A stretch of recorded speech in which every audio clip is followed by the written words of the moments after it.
The title of this lecture is Architecture and the Right of Assembly, Black Lives Matter, and the Meadows of Frederick Law Olmsted. The First Amendment provides for the right of the people peaceably to assemble, as well as the right of free speech and the right of press. There's a very important feature of assembly, and that is the fact that it was actually brought into being by people who were exercising the right of assembly. As you may know, the first 10 amendments to the Constitution, what we call the Bill of Rights, were not part of the original Constitution drafted by Madison and his colleagues at the convention. They were instead added after the Constitution had been sent out to the popular assemblies, the state ratification assemblies, for ratification. And a number of the states, particularly Virginia and New York, objected strongly, strenuously, to the absence within the Constitution of any explicit announcement about the rights that were retained by the population. When Madison at first agreed to incorporate amendments, it at first seemed that the best solution was to pull them into the Constitution, the body of the Constitution. But he then changed that and added them at the end of the Constitution. A second important thing to know about the right of the people peaceably to assemble is the fact that it applies both to the right of association, that is when we get together to discuss Immanuel Kant or get together to discuss what we're going to be doing in the classroom or how to play bridge. It applies to right of association, but it also applies to the right to assemble up to and including revision of the government.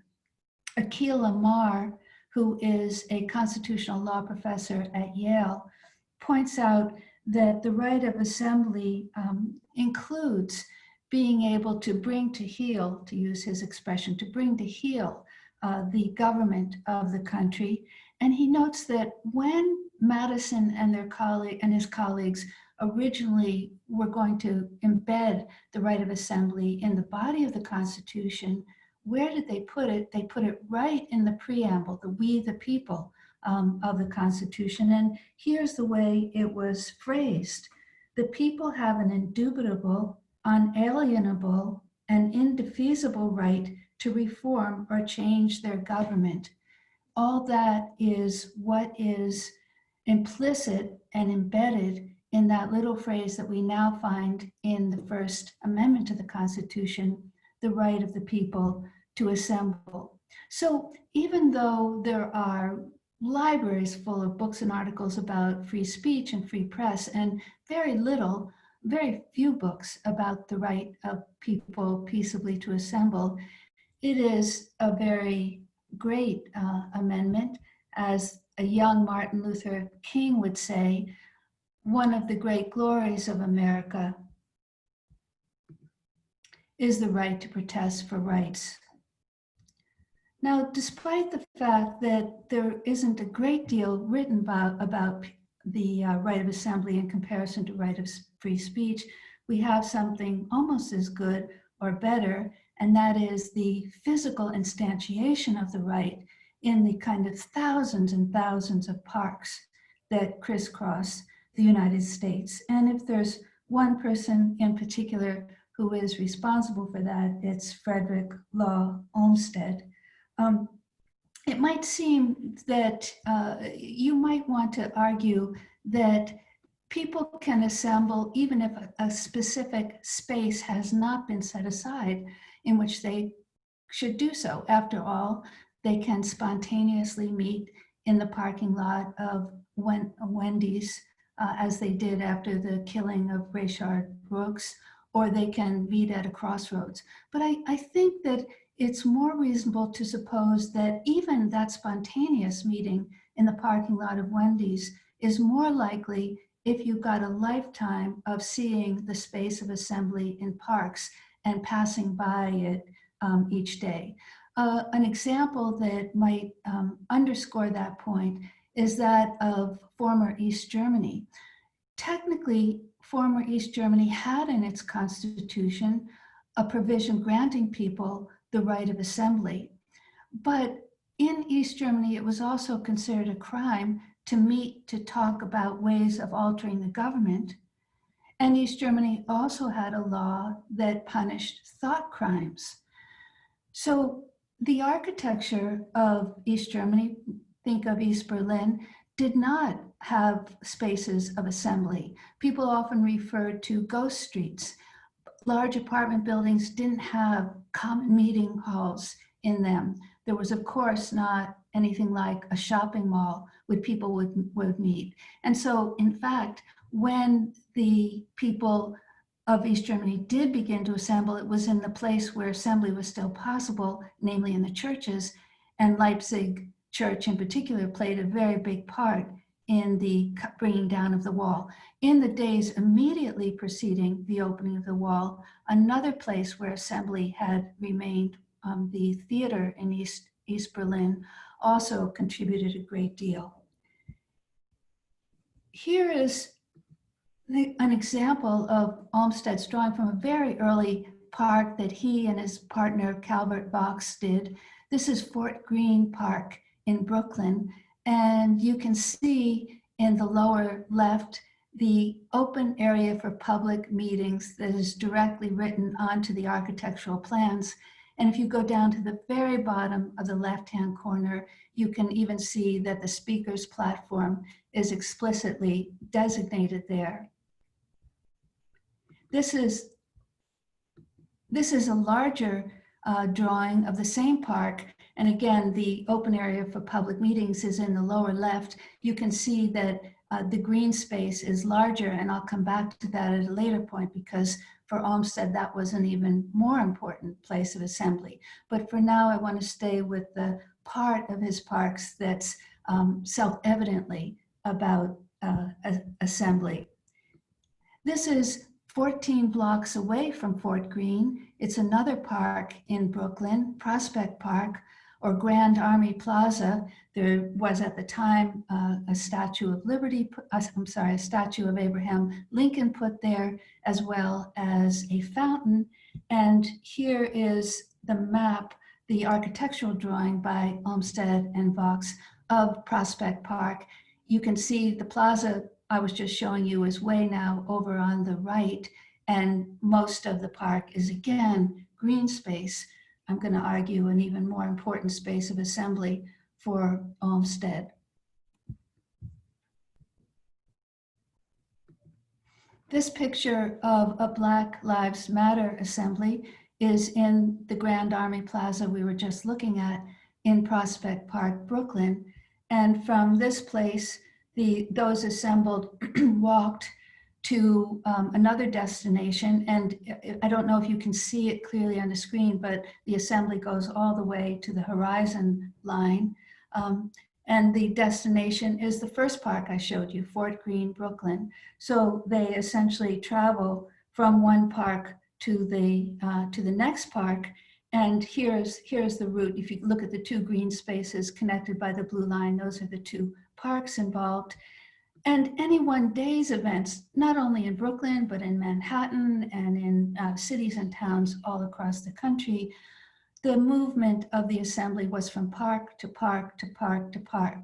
If you look at the schedule here, you can see that 9:30, there's Prospect Park, 10 o'clock, Grand Army Plaza Park, then Shirley Chisholm Park, then Grand Army Plaza, then Washington and Eastern Parkway, and the Parkway is something that Olmsted and Vaux also invented, going all the way down to McCarran Park and Fort Greene Park. And if you then go down to Manhattan, you find the same thing, that it is a assembly that's moving or meeting or reconstituting itself at a whole sequence of parks.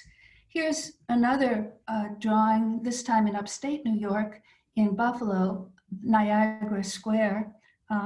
And it is, of course, itself also the site of assembly, as the Buffalo News reported. Participating educators take a knee in Niagara Square during a protest against police brutality and racial injustice, Tuesday, the 11th day of protests across the nation in the wake of the killing of George Floyd by a Minneapolis police officer.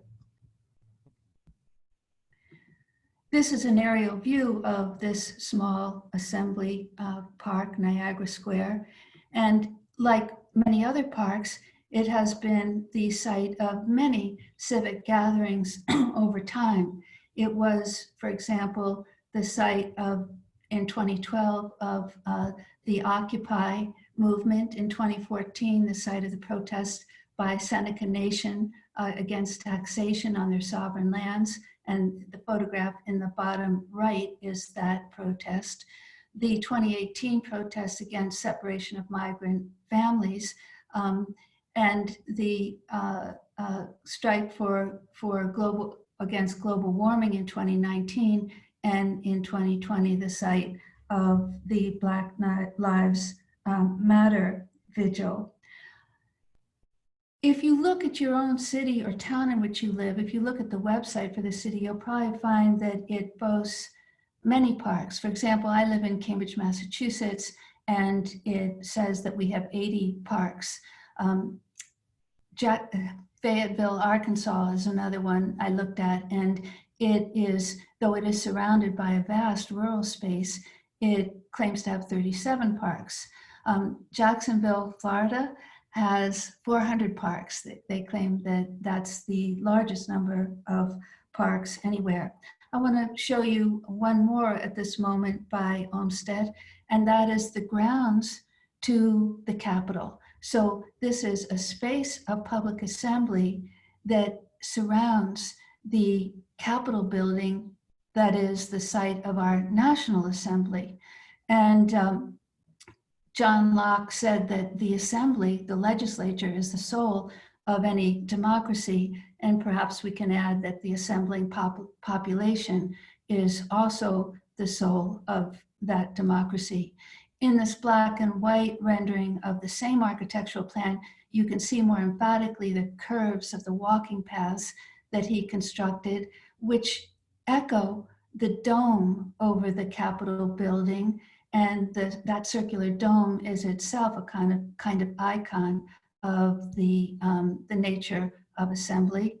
And this particular map from the Capitol Grounds website itself shows in red areas where you're prohibited to demonstrate, such as inside the Capitol building, or at the very bottom of the image, there's an area that is a reflecting pool that's prohibited that you should demonstrate there. But demonstrations can take place very nearby. This is at that reflecting pool, which is facing west toward the Washington Monument, and beyond the Washington Monument to the Lincoln Memorial. And this is that same assembly moving out from that particular space.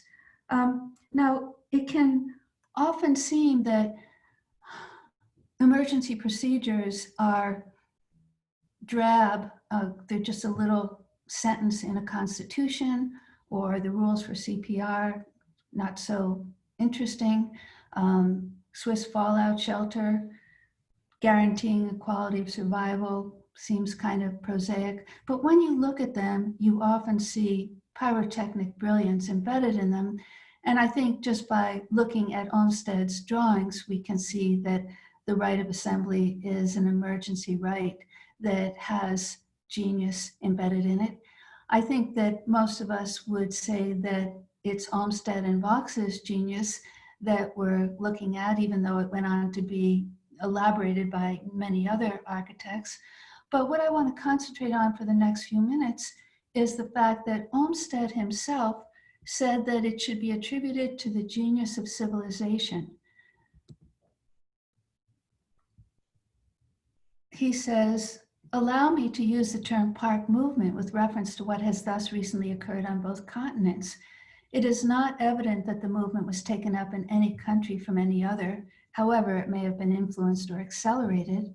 It did not run like a fashion. It would seem rather to have been a common, spontaneous movement of that sort which we conveniently refer to the genius of civilization. So, what is it that he means by the genius of civilization? Well, I think in part what he means is the fact that, as we can see in people addressing the problem of global warming and the problem of the vast and perilous nuclear architecture, that the earth is, the responsibility to the earth is held in common by all people on earth. And that perhaps the parks are a moment where, because they are available to the public, they announce the fact that we all have this collective responsibility. Even if we weave our way through many forms of private property, there's always the park there to remind us that the earth as a whole is collectively owned. And at the time of the writing of the Magna Carta, Peter Lombo, a critic, has made us aware that at the time of the writing of the 1215 Magna Carta, there was also another charter, the Charter of the Forest, that explicitly said the fruits of the earth are available to all people, not just the fruits of the earth, but ways of warming yourself, etc. And this is something that entails a collective responsibility to the earth. So here's one image of that I found from King James I in England when he writes a proclamation for the preservation of the woods, even though he was unfortunately busy cutting down a lot of wood for his huge ships. But at any rate, King James I urges his loving subjects not to lop the top of trees, not to bark or girt them, not to cut down young saplings that will over time become oak, elm, ash, beech. Though the forest is theirs, they should take only what is meet and necessary to their needs. Generations of the future should find not just that the forest still stands, but that it stands yet more ample and full, its luxuriance certifying the earlier generations' capacity to be mindful of people still to come. The goal is to work the means not only of better preservation of our said woods in time to come, but also of a present multiplication and increase of timber and wood to all future ages, and to the end that our care may appear to extend to the preservation and increase of timber as well in general to others as to ourselves. But I think that while we can say that in part probably Olmsted means the genius of civilization is in the shared responsibility they take to the earth and the shared enjoyment that they ought to have of earth, I think he also means something else. Now to a very early piece of writing he did, and that is The Cotton Kingdom, a traveler's observations on cotton and slavery in the American South, in the American slave states. This is written not only before he was a landscape architect, but before he had any idea that he would become a landscape architect. It is an extraordinary work. If you've read his architectural writings, you know that he's a gifted writer, but those writings have professional grace and flair. This is a different order of writing. This is really, I would say, genius level description of the American South, of the farms that he finds there, of the white so-called owners, of the African Americans who are working on the farms, of the specific tools they're using, very detailed descriptions of the tools, of his own path from one farm to another. And something that plays a very important part in this book is Olmsted's constant attention to formal and informal assemblies practiced by the African American population. In the American South, right of assembly was prohibited among African Americans. For example, in the state of Virginia, it was illegal for African Americans even to attend a funeral. It was also illegal for them to attend church unless they had a certificate from their so-called owner giving them authorization to attend to the church. Now, the book starts out in Washington, D.C. and moves south and ends up in the area of Texas. And I should say, though everyone in the United States knows Olmsted and his parks, at least in the world I travel in, people tend not to know this work, which is a loss because it is a remarkable work. It starts out in Washington, D.C., and one of the things he notes at the very end of the introduction on Washington, D.C. is this report. Among the police reports of the city newspaper, there was lately, April 1855, an account of the apprehension of 24 genteel colored men, so they were described, who had been found by a watchman assembling privately in the evening and been lodged in the watch house. The object of their meeting appears to have been purely benevolent, and when they were examined before a magistrate in the morning, no evidence was offered, nor does there seem to have been any suspicion that they had any criminal purpose. On searching their persons, there were found a Bible, a volume of Seneca's Morals, Life in Earnest, the printed constitution of a society, the object of which was said to be to relieve the sick and bury the dead, and a subscription paper to purchase the freedom of Eliza Howard, a young woman whom her owner was willing to sell at $650. The passage continues, I can think of nothing that would speak higher for the character of a body of poor men, servants, and laborers than to find by chance in their pockets just such things as these.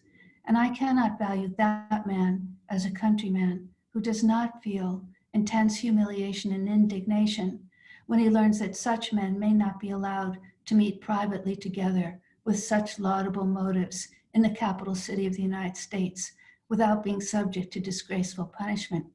One of the prisoners, a slave named Joseph Jones, was ordered to be flogged. 4 others, called in the papers free men and named Johnny Bennett, Chester Taylor, George Lee, and Aquila Barton, were sent to the workhouse, and the remainder, on paying costs of court and fines amounting in the aggregate to $111, were permitted to range loose again. You can see that Olmsted follows the injunction that we hear people in Black Lives Matter assemblies saying, say their names. He does in this passage and in many places throughout the book say their names, Joseph Jones, John E. Bennett, Chester Taylor, George Lee, and Aquila Barton. Though he doesn't use the term right of assembly and doesn't even very much use the word assembly, in the rest of the book, he does continually describe both formal assemblies and informal assemblies. And I've listed just 3 of them right here. The first one is a cemetery stone in the Rice District of Georgia, where he finds a 300-word inscription on a stone in the cemetery from the church assembly in praise of their most faithful pastor who withstood repeated beatings and imprisonment to address them each week. And if you think about it, most gravestones have perhaps between 5 and 15 words on them, whereas this congregation chiseled 300 words into this stone, and Olmsted transcribes the whole passage, including the fact that he was the first African-American Baptist church in Savannah, the pastor of that first church, and that he was imprisoned for the gospel without any ceremony and was severely whipped. But while under the lash, he told his prosecutor he rejoiced not only to be whipped, but he was willing for to suffer death for the cause of Christ, and implicitly, we could say for the cause of Christ and for the cause of assembling.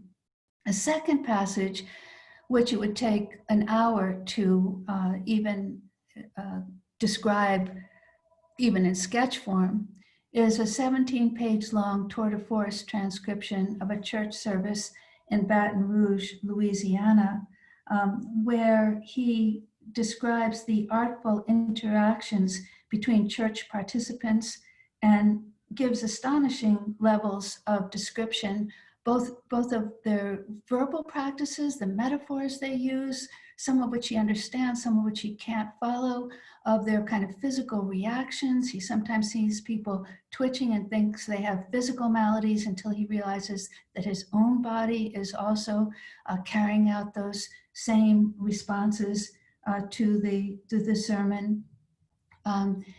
And then a third example, the first two that I've just mentioned are both formal church services or descriptions of church services. The third is an informal assembly that happens at midnight in a cotton district of South Carolina. He's describing African Americans who are loading cotton onto a train and they take a work break. And here's what he writes. At midnight, I was awakened by loud laughter and looking out, saw the gang of Negroes had made a fire and were enjoying a merry repast.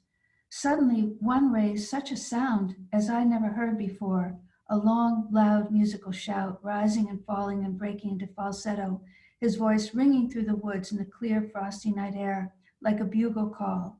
As he finished, the melody was caught up by another, and then by several in chorus, and the passage goes on. So when Olmsted tells us that the parks in the United States were pushed into our midst by the genius of civilization, he is in part, I believe, accounting for these assemblies, in part by the practices of African Americans in the American South at a time when he was able to appreciate the tremendous value of doing so at a time when they were illegal. There's a second work that also informs us about Olmsted's thinking about assembly, and that is Hospital Transports, a memoir of the embarkation of the sick and wounded from the peninsula of Virginia in the summer of 1862.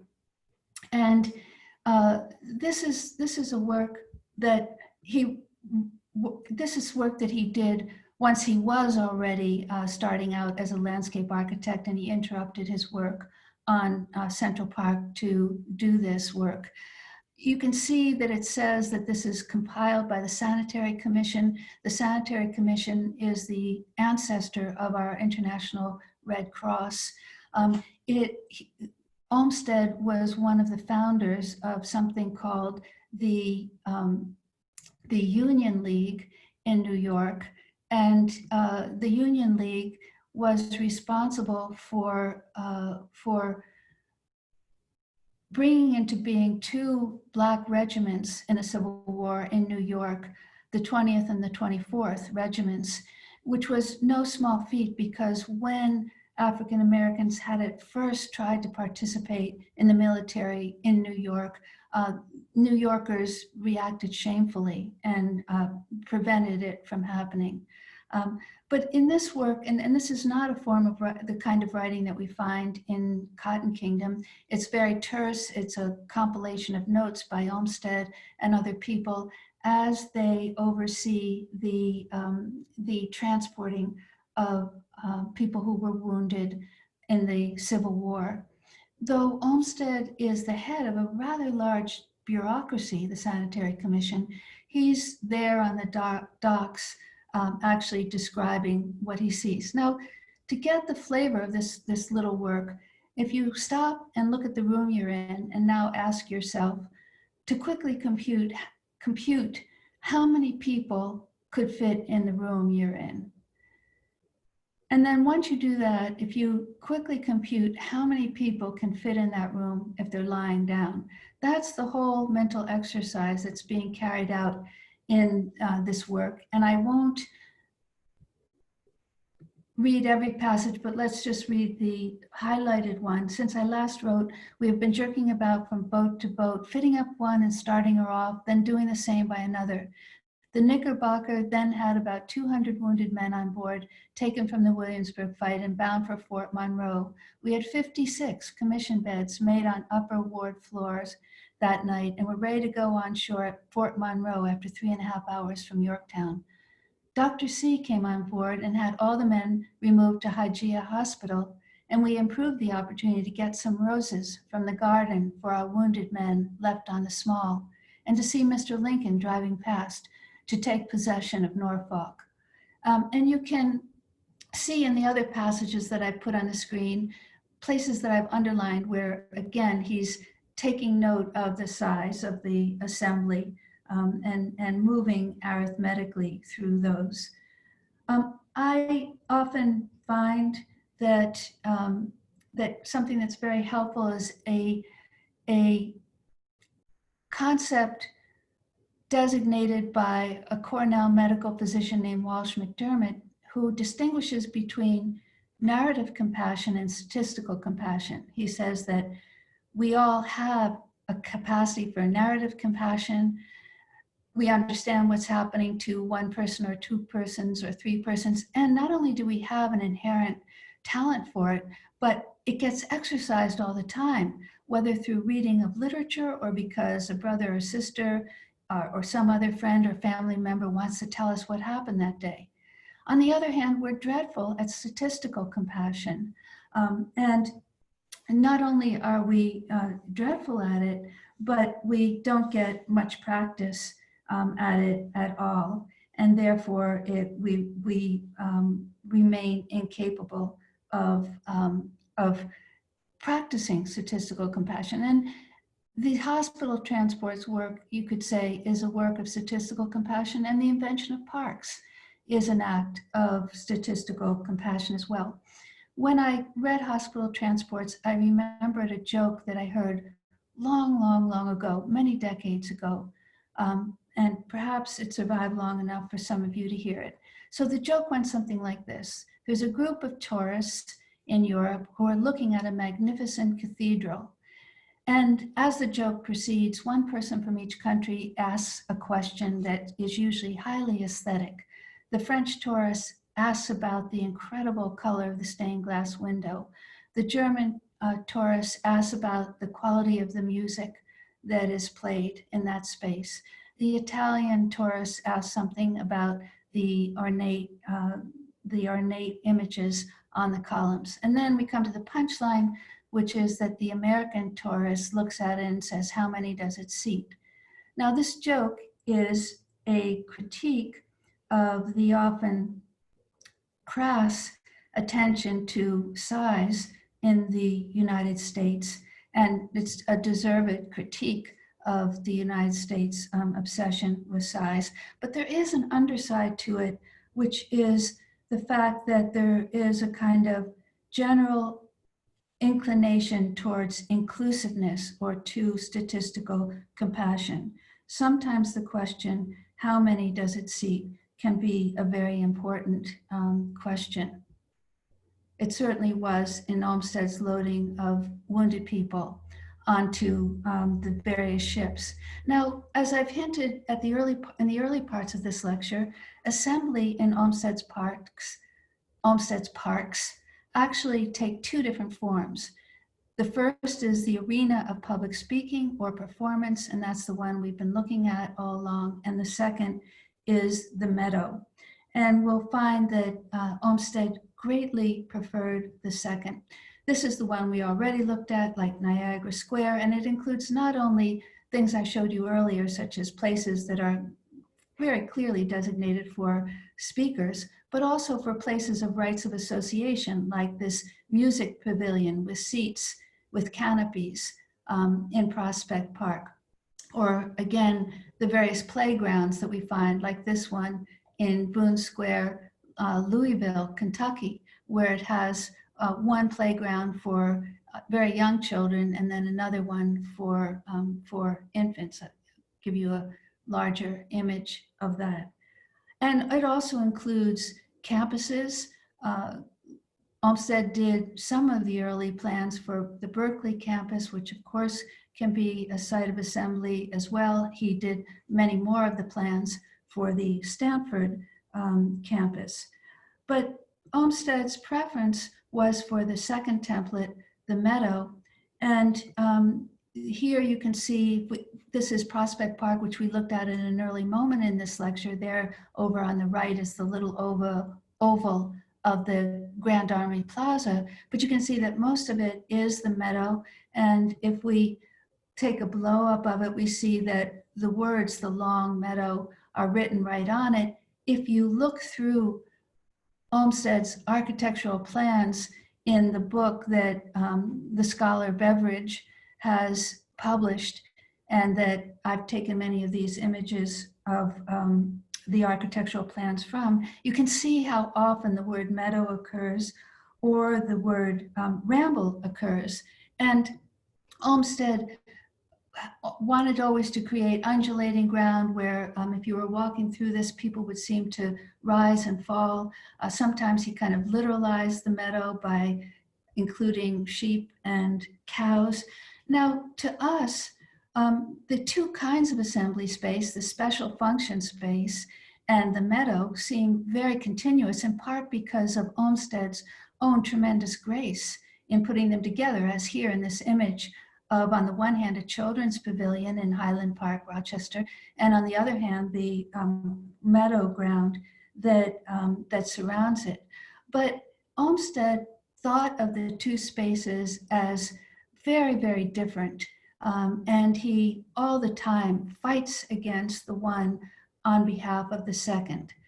This is a passage where he, if you just go to the last sentence of the passage, pardon me if I overwhelm you, it's a matter of chronic anger with me. And what is he expressing anger about? The fact that he has to keep saying to people who want him to make a park that they can't tell him to include special functions.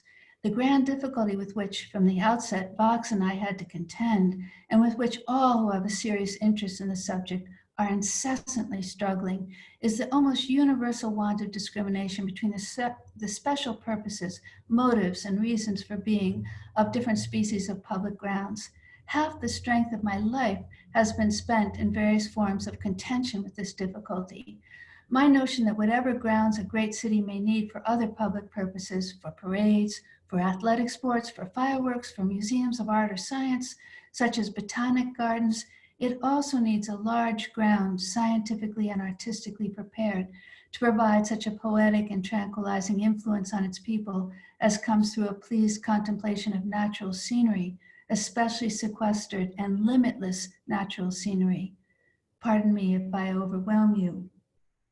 And elsewhere, he makes this same point, as when he writes, public buildings can be reconciled with the purposes of a park only in a limited degree. A similar consideration will prevent monuments and statues from being placed profusely in a park or at all. The same cautions apply to the introduction of botanic, zoological, and other gardens. Their main object is as different from that of a park as that of a billiard room from a library. Now, this differentiation from these purposes is surprising, but by far the most surprising is the separation of the park from botanic and other gardens. This is something that I think is very surprising to us because we think of his parks as so continuous with botanical gardens and arboretums. When he was asked to do the Arnold Arboretum in Boston, which is now indeed part of what's called the Emerald Necklace of parks that circles through Boston, and which Olmsted did do. But when he was first asked, he refused, or he said, I don't think I can do that. I don't know how to integrate an arboretum with my parks. Again, it's surprising because he seems to agree with Lord Bacon that a garden landscaper is a higher form of art even than building architecture. We can also look at the fact that he's a kind of micromanager on his drawings. For example, here, if you see all those little numbers at the bottom of this image, those are trees, that specific species of trees that Olmsted is stipulating need to be planted in that specific spot among the walking paths. Here, for example, is a list of the trees that he provided for in Genesee Park in Rochester.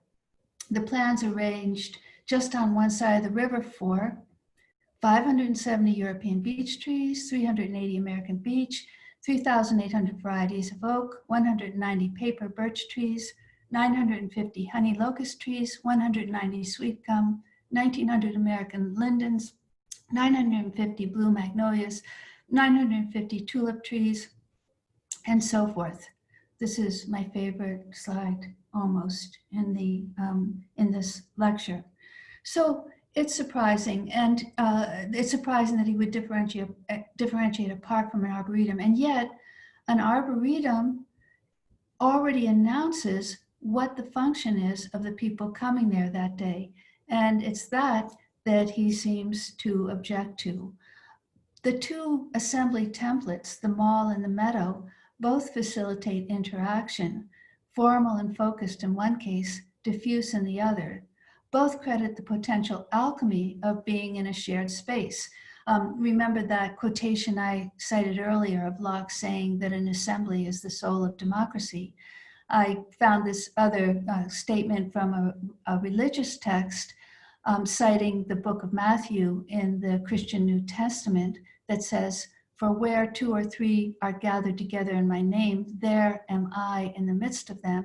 And I cite this here not to bring either the Christian God or any other God into the explanation, but to say that this text registers the fact that when we're in one another's presence, there is something metaphysical that is taking place that we don't really have a good language for. We've spent decades trying to get to the nature of individual consciousness, but group consciousness much less so. And of course, now in this era of social distancing, we can feel acutely the impact of on one's soul of being in isolation and not being in the company of others.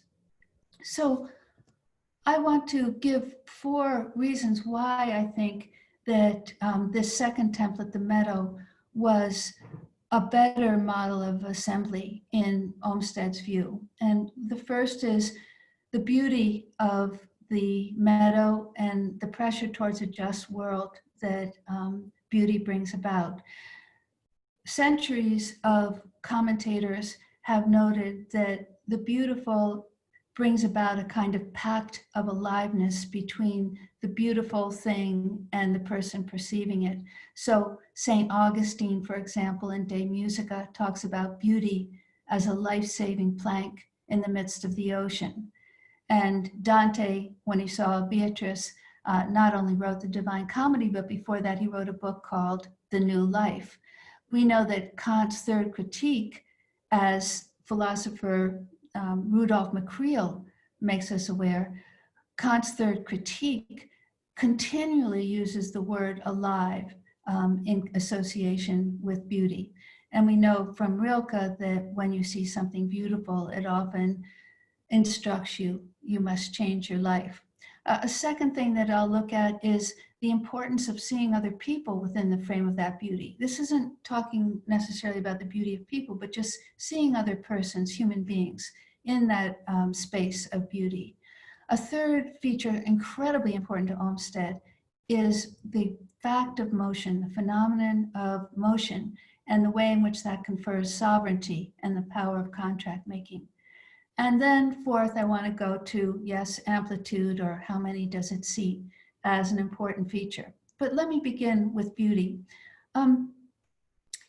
Probably since Memorial Day, with all the events happening in our cities, many of you saw the news item about an African-American bird watcher in Central Park. His name is Chris Cooper, who asked a woman to put her dog on a leash as is required in the park. She refused to do so and called the police, saying that she was being threatened by an African-American man, which could have resulted in a very bad outcome. Because many of you listening to this lecture are environmentalists, I'm guessing that some of you are birders, and if you are, when that news story broke, I'm guessing that you recognized Chris Cooper. I certainly did. I thought, gee, I know that man. And I knew that man because I had seen a documentary on bird watching in Central Park. where Chris Cooper plays an important part. Here's one still from the film where he says, "My friends mock me for what I do in the spring because they know that," he goes on to say, "they know that every spring when the warblers start migrating up the East Coast and stop in Central Park, I'm going to be there every single morning." And he goes on to say, "It turns every morning into a treasure hunt, really." And I think that this is kind of stands for people's relation to parks. If you think of all those images that we've looked at across this lecture of people in large assemblies, now ask oneself, is this the first time each of those persons entered that park? No. Probably in most cases, they passed that park countless times.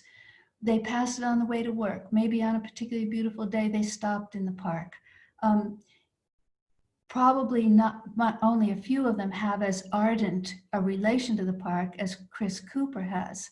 Nonetheless, they have a relation to the park, and that park is there on standby day and night in case they need it for emergency purposes. I should say that though I've just shown 3 stills of Chris Cooper standing by himself, throughout most of the documentary about Central Park, he is standing there in a small assembly. And I think that the park is there understandably as a ready site of assembly, and that its beauty actually helps us keep our eyes on the prize of justice. Harder if you're demonstrating in Watts or you're demonstrating at the site of injury, as happened at Wendy's parking lot, to keep your eyes on the prize and avoid further violence. But in a park, I think you're assisted in doing that, in part because of the phenomenon that both the philosopher Iris Murdoch and the philosopher Simone Weil talk about, that you undergo an unselfing when you're in the presence of beauty. I want to go on to the second feature of the meadow that I think is important to Olmsted, the fact that you can see many other people in that space, in that beautiful space. If you start at the bottom of this slide, I had the good fortune to be in New York at Columbia University at the time that David Adjaye was speaking about his architectural work at the Studio Museum in Harlem. And one thing he said was that crucial in the Central Gallery was a staircase that was open at each level, so that everybody standing in the gallery could see persons on that staircase, and persons on the staircase could look out and see fellow human beings in the gallery. A second example, if you move up the slide, is given by Helen Keller in her famous essay in Atlantic Monthly, where she describes what she would want to see if she were to be given 3 days of sight. And one of them was just seeing other persons. I stroll down Fifth Avenue, I throw my eyes out of focus so that I see no particular object, but a seething kaleidoscope of color. I am certain that the colors of women's dresses moving in a throng must be a gorgeous spectacle of which I should never tire. The third feature that I wanted to stress is the quality of movement. Again and again in his writings, in his architectural writings, Olmsted will stress that the ground has to invite and encourage and facilitate movement. Its topographical conditions must be ones that make movement a pleasure.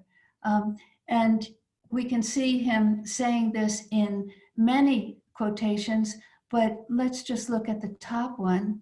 Speaking of New York's Morningside Park, the editor of his architectural plans, Beveridge, describes Olmsted's initial distress that the ground was too steep for easeful motion, a problem he then solved.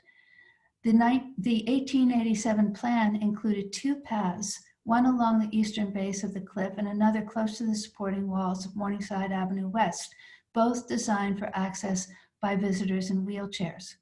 If this were written in 2020, there would be nothing surprising at all about saying that there was a path designed for access by visitors in wheelchairs.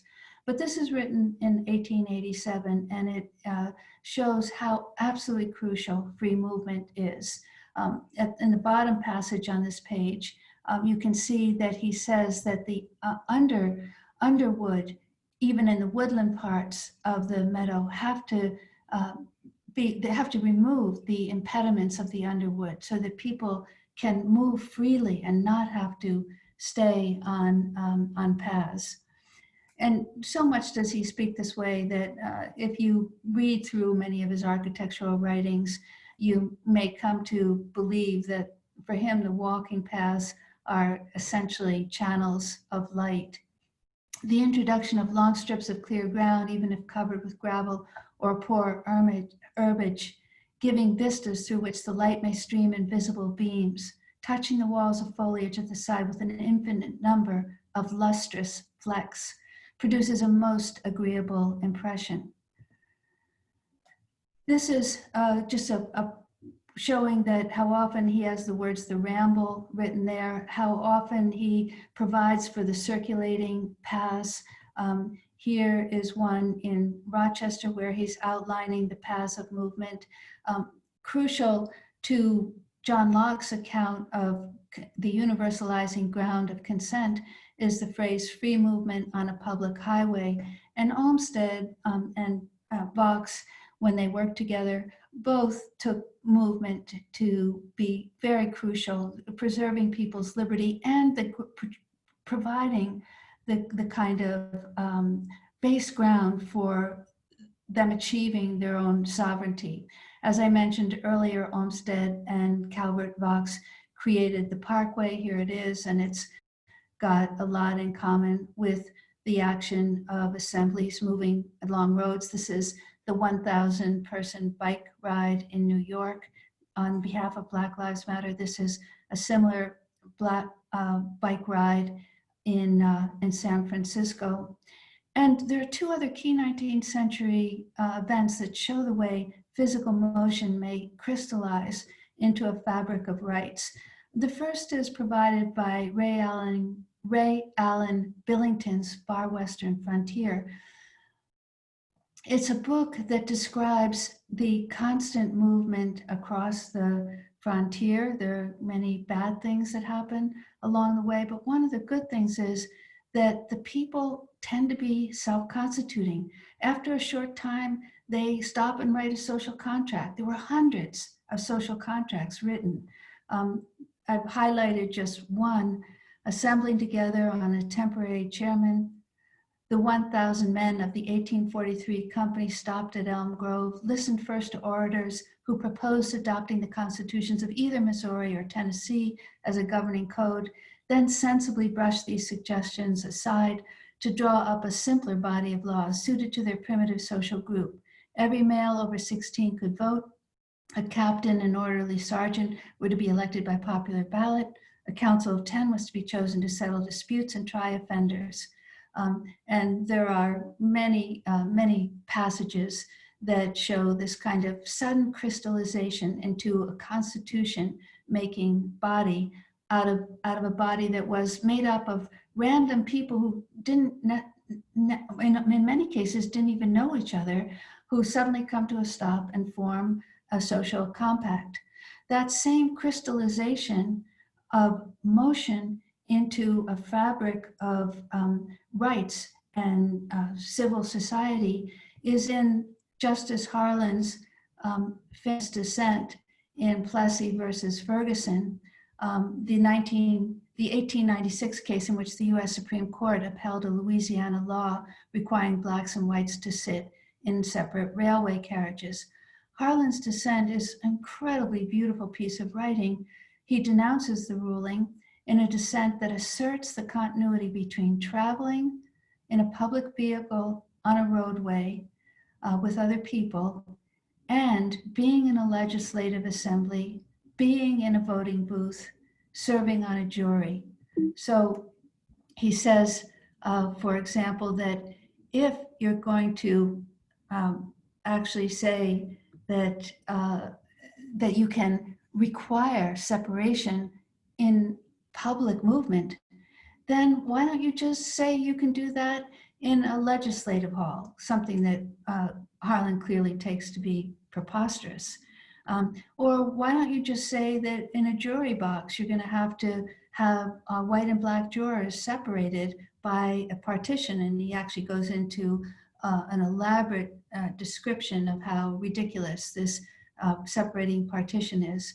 He also cites Blackstone's commentary, personal liberty consists in the power of locomotion, of changing situation, of removing one's person to whatsoever places one's own inclination may direct, without imprisonment or restraint, unless by due course of law. And this idea of personal liberty as a key right has been said over many, many centuries. For example, Epictetus said in defining liberty, he said, I go from whence I wish, I go to where I wish. That's what liberty means. So I get now to the last explanation for why he likes the meadow, and that is just its amplitude. How many does it seat? Even in the level of association, the number can be very large, as in this 1979 assembly of people who gathered to hear a James Taylor concert. And of course, in terms of an actual assembly, the 1982 nuclear freeze movement of 1 million people is said to be the largest assembly that has so far gathered, but perhaps with luck, an equally large assembly will gather in the name of Black Lives Matter. And in addition to the size of the assembly, what is crucial is that this be radiated across the parks throughout the United States, and that the scale of those nation and we know internationally wide assemblies on behalf of Black Lives Matter will also lead to very large structural changes, not perhaps a change in the whole government, but certainly a change in police force, prisons, and many economic arrangements. Thank you for listening, and I look forward to future conversation.